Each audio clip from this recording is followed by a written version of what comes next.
Françoise Millot, on commence avec vous. Vous répondez à cette question directement? Oui, s'il y a un certain nombre d'initiatives qui sont prises en matière de tourisme, en matière de culture, on ne peut être que pour. Une belle plage, un beau dragon, pourquoi pas. Le problème, c'est que le tourisme en question, il ne va pas redynamiser une ville qui est déjà sinistrée par un chômage de masse. Ça ne suffit pas pour vous? Ça ne suffit pas. Et j'allais vous dire, aujourd'hui, vous voyez, l'argument qui est utilisé, c'est que ça va relancer le commerce. Mais le territoire de Calais qui est concerné par cela, c'est une bande de 500 mètres de large qui va du théâtre à la plage, mais dans les quartiers. Les habitants du Beaumarais, les habitants du Virval vont pas vous dire que les touristes viennent faire leurs achats. Et même les petits commerçants. Donc, selon vous, dans cette solution, dans ce redéploiement, tous les Calaisiens n'en bénéficient pas.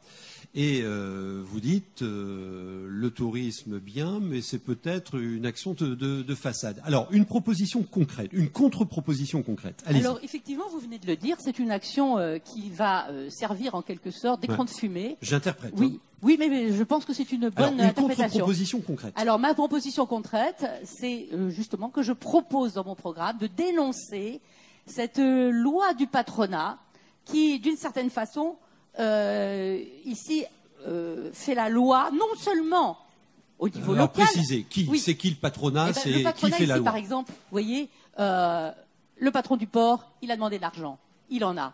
À ce point qu'on peut se demander si le véritable maire de Calais, c'est pas M. Puchesseau. Voilà. Et ce qui est vrai de la municipalité. Le président du port. Oui. Et ce qui est vrai de la municipalité.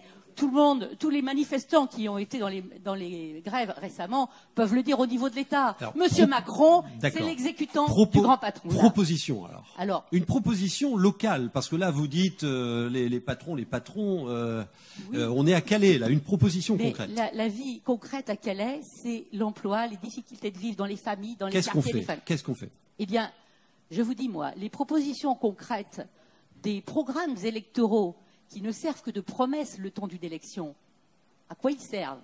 Et d'autre part, toutes les mairies vous le diront, aujourd'hui, les dotations de l'État, elles sont en baisse dans les municipalités. Et les municipalités, elles doivent jongler entre les différents choix qu'elles doivent faire.